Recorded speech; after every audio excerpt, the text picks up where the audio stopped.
Assalamualaikum, selamat pagi anak-anak. Salam sehat, salam semangat, terus berkarya dan berprestasi walau dari rumah.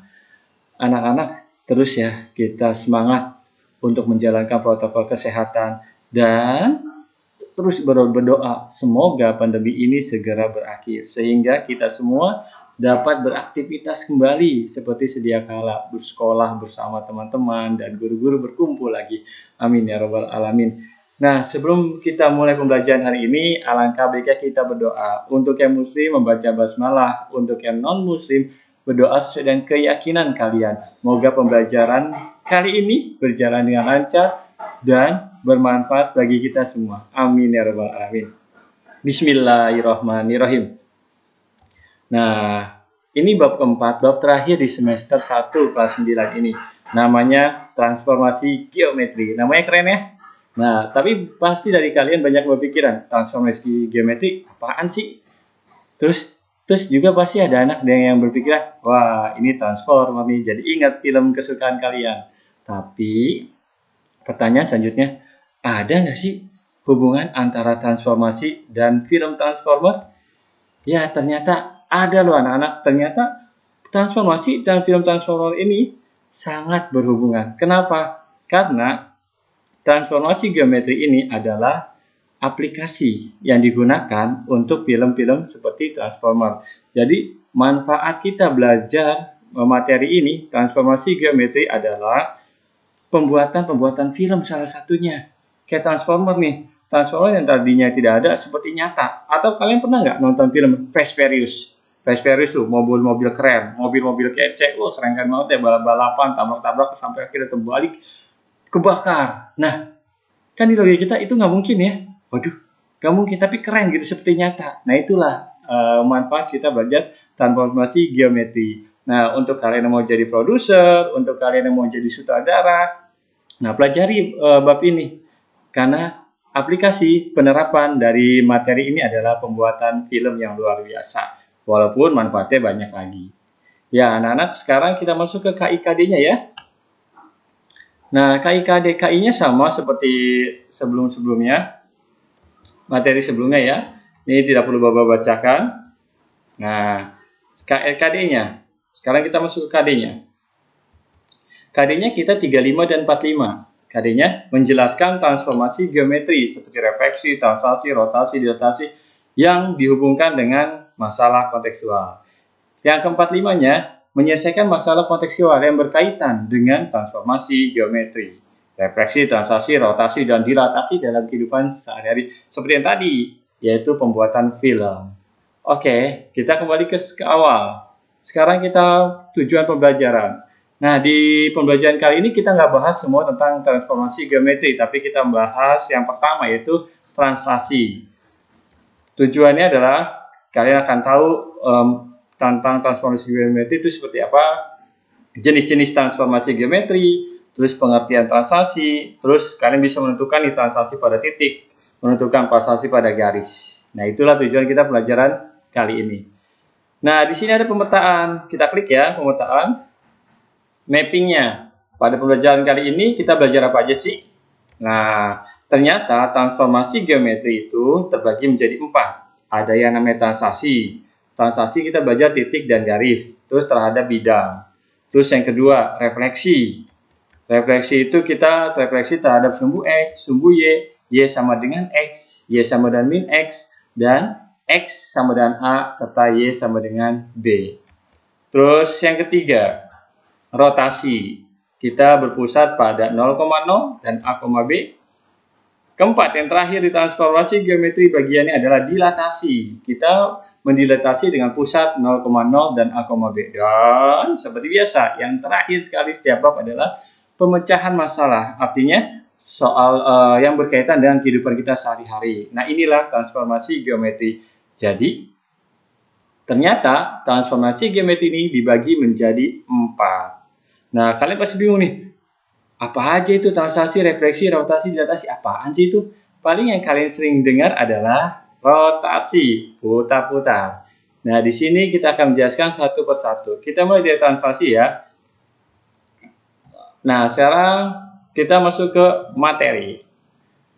anak-anak, sebenarnya transformasi geometri ini dimulai dari translasi, refleksi, dilatasi, rotasi, itu sebenarnya sudah kalian lakukan loh dalam kehidupan kalian sehari-hari. Cuma kalian aja tidak tahu, kita aja tidak tahu ini namanya rotasi, ini namanya refleksi, dilatasi, dan translasi. Nah, kita bahas translasi itu apa sih? Translasi itu adalah pergeseran. Jadi, ketika kalian melangkah saja, itu sudah melakukan translasi, proses translasi. Ketika kalian narik meja, itu sudah melakukan proses translasi. Jadi, kalian sudah melakukannya. Terus, refleksi. Apa tuh refleksi? Nah, ini nggak mungkin kalian tidak pernah melakukannya, yaitu bercermin. Pencerminan. Ya, kalian pernah kan bercermin? Pastilah. Apalagi yang wanita nih. Terus rotasi, nah ini paling sering kalian dengar kali ya, berputar, perputaran namanya. Dan yang terakhir dilatasi, apa sih dilatasi? Dia memperkecil, memperbesar suatu objek atau benda gitu. Nah inilah yang sebenarnya kalian sudah pernah lakukan dalam kehidupan sehari-hari. Nah yang kita pertama bahas adalah translasi, yaitu pergeseran. Nah, pergeseran anak-anak, pergeseran. Nah ya, tadi kan Bapak sudah bilang ya, ketika kalian melangkah 1 langkah, 2 langkah, 3 langkah, atau berjalan, itu sebenarnya kalian sudah melakukan translasi.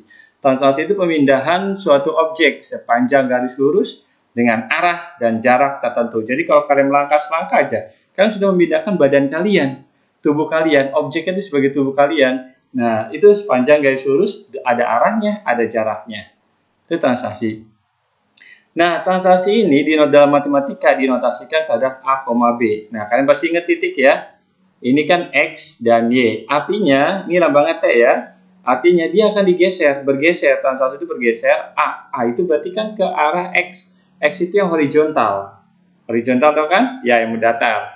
Sejauh A1-an. Jadi bisa kanan ke kiri bergesernya. Sedangkan yang B, ini vertikal, yang tegak. Sejauh B1-an. Ke arah Y ya, berarti bisa ke atas, bisa ke bawah. Paham ya anak-anak? Oke, translasi nanti dibagi 2 di sini, titik garis dan translasi pada bidang. Oke, kita mulai translasi pada titik. Nah, lebih enak sih emang kita belajar ini dengan menggunakan millimeter block atau buku berpetak namanya. Ada juga namanya buku-buku berpetak. Nah, sekarang coba kita perhatikan perintah-perintah berikut.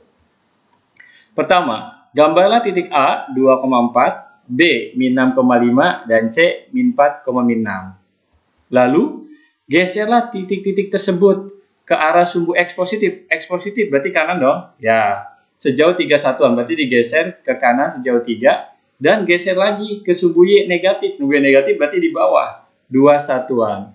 Atau, dalam hal ini, kita bisa menulis seperti ini.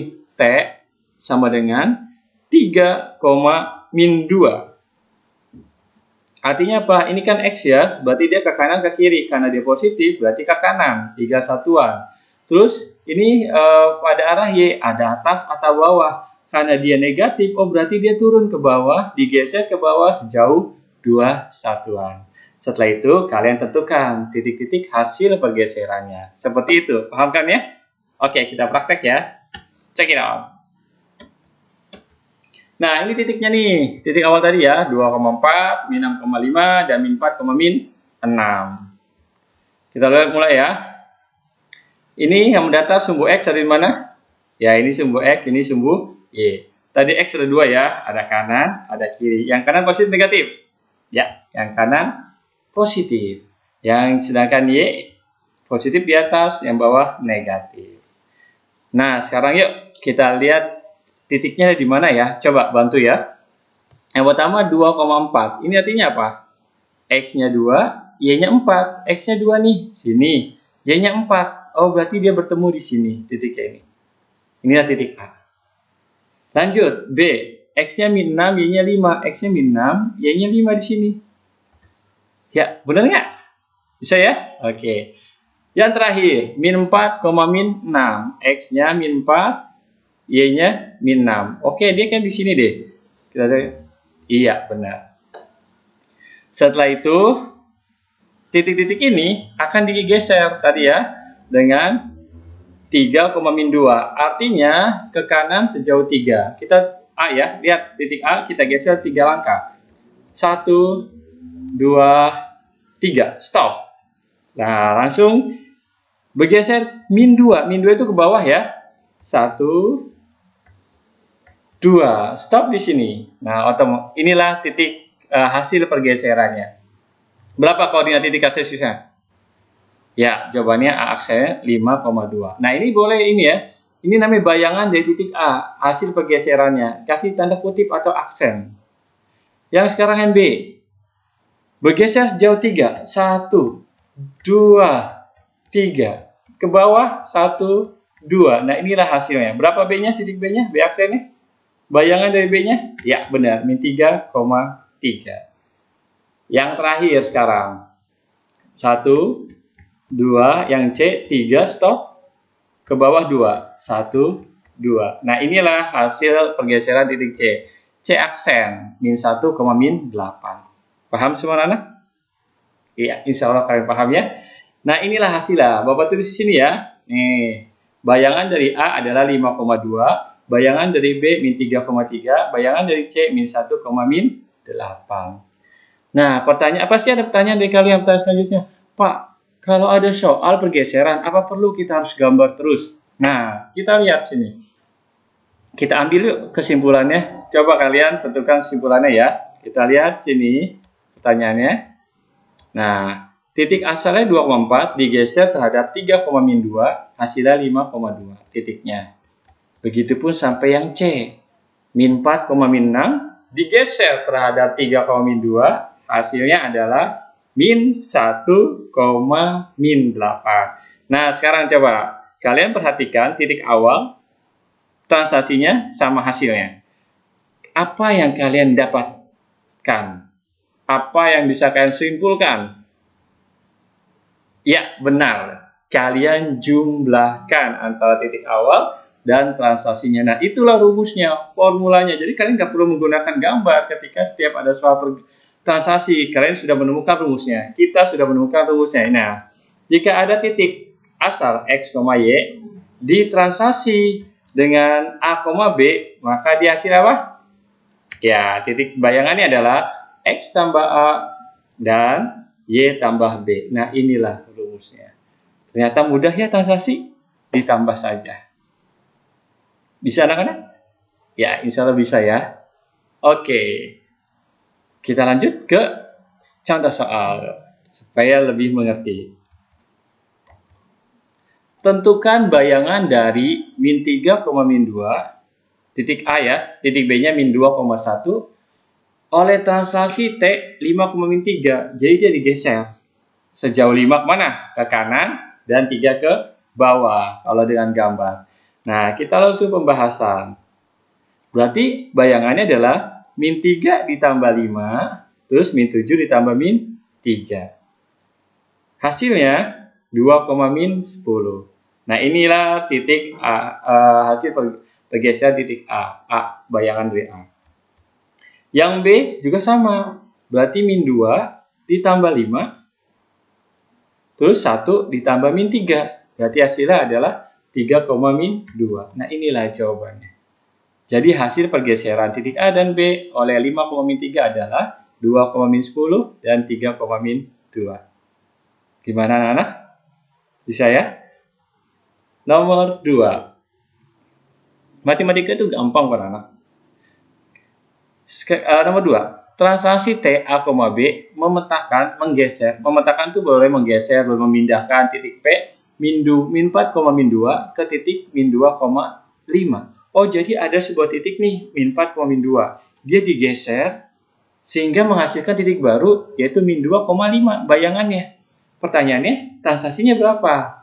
Nah, kita kembali ke konsep awal. Yang tadi kalian temukan formulanya, berarti min 4 ditambah A sama dengan min 2. Nih. Ini kan awal ya, min 4 ditambah A sama dengan min 2. Berarti A-nya otomatis 2. Sekarang yang B. Berarti yang ini ya, min 2 ditambah B sama dengan 5. Akhirnya kan 5 tadi. Nah, berarti B-nya sama dengan 7. Otomatis transaksinya adalah Kalau ditanya jika transaksinya, berarti transaksinya 2,7. Pertanyaannya adalah A tambah B. Berarti 9. Paham ya anak? Jadi ternyata min 4, min 2 ini menjadi min 2,5 digeser oleh transaksi 2,7. Bisa? Oke, lanjut nomor 3. Contoh berikutnya. Titik A, P, Q ditransaksi oleh T 4, min 2 menghasilkan bayangan 1,3. Oh, di sini ternyata yang tidak ada adalah titik awalnya. Transaksinya ada, digeser oleh 4, min 2 menghasilkan 1,3. Titik awalnya berapa ya? Nah, sama seperti konsep rumusnya. Berarti awalnya P ditambah 4, nilainya harus sama dengan 1. Oke, berarti P-nya berapa? Min 3. Nah, sekarang kita lanjut yang kedua. Otomatis Q min 2 sama dengan 3. Ya kan? Nilainya harus 3. Berarti Q-nya sama dengan 5. Sehingga pertanyaannya P tambah Q, yaitu 2. Bisa anak-anak ya? Kalau ditanya titik asalnya berapa? Oh, berarti titik asal A-nya adalah min 3,5. Oke. Nomor selanjutnya.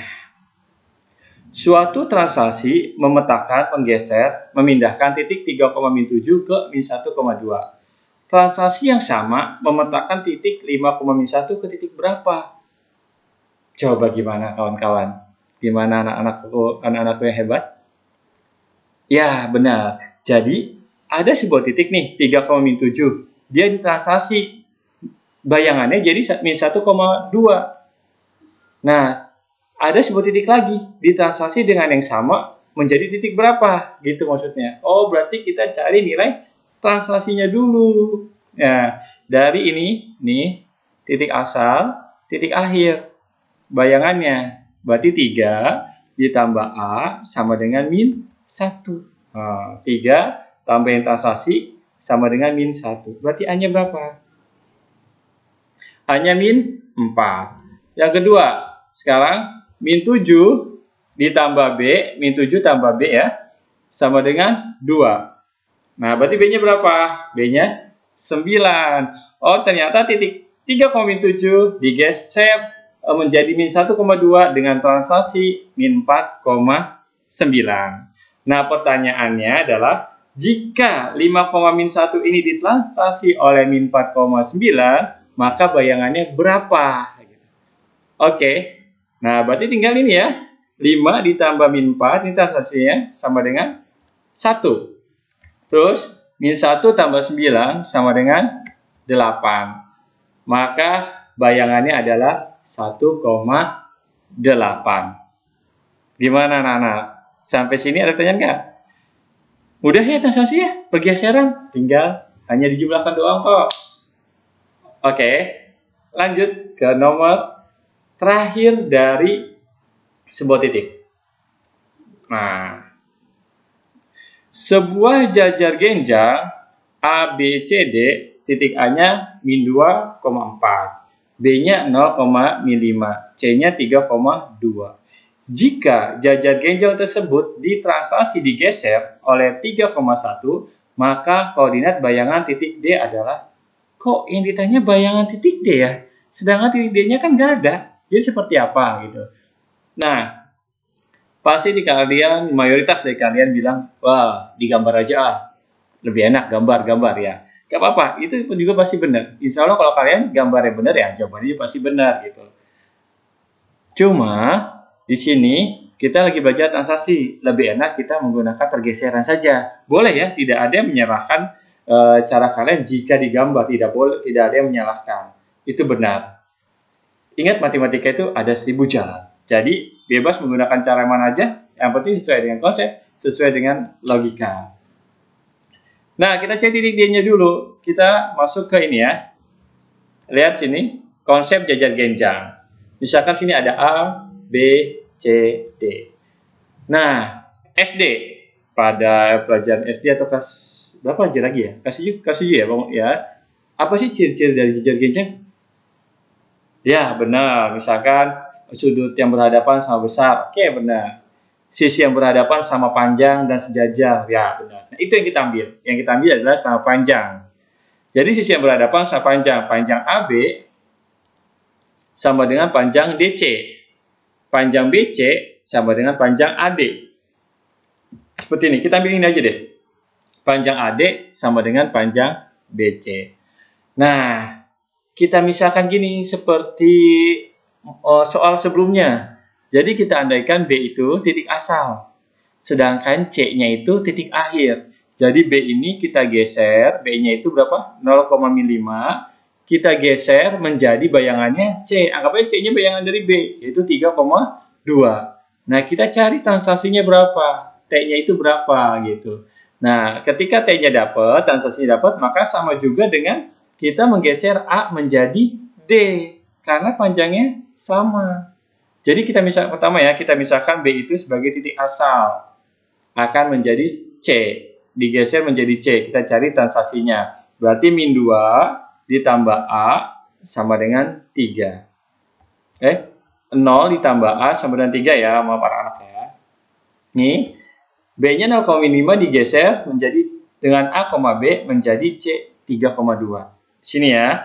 Berarti otomatis, nah ini 0 nih ditambah A sama dengan 3. Berarti A-nya 3. Min 5 ditambah B sama dengan 2. Berarti B-nya 7. Oh, ternyata B digeser ke C dengan transaksi 3,7. Nah, dengan cara yang sama, kita menggeser titik A dengan 3,7, maka akan menghasilkan D. Jadi kita gini ya, nah min 2,4 digeser terhadap 3,7, maka akan menghasilkan min 2 tambah 3, 4 tambah 7, maka titik D-nya adalah 1,11. Nah, itu baru titik D-nya. Jadilah sebuah jajar genjang. Oh, ketemu D-nya 1,11. Pertanyaannya tidak sampai situ. Pertanyaannya, jika jajar genjang tersebut ditransaksi oleh 3,1, maka koordinat bayangan titik C. Jadi bayangan titik D-nya ini ditransaksi terhadap 3,1. Berarti 1,11 ditransaksi oleh 3,1. Otomatis tinggal jumlahin aja. 1 tambah 3, 4. 11 tambah 1, 12. Nah, inilah bayangannya. Jadi seperti itu ya anak-anak ya.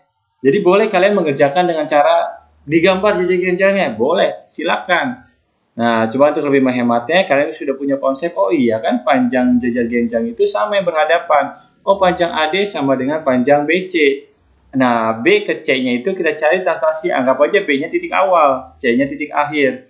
Bayangannya, maka digeser dengan berapa? Oh, digeser dengan 3,7. Maka A pun kita geser dengan 3,7. Dapatlah titik D.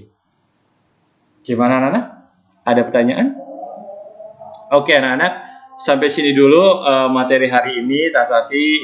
Kita akan bahas lagi insya Allah pertemuan berikutnya, yaitu transaksi dengan garis. Nah, ini akan kita bahas pada selanjutnya. Terima kasih. Semoga bermanfaat. Ingat, salam sehat, salam semangat. Tetap semangat, tetap semangat, tetap semangat. Dan berprestasi, berkarya dari rumah. Demikian dari Bapak. Assalamualaikum warahmatullahi wabarakatuh.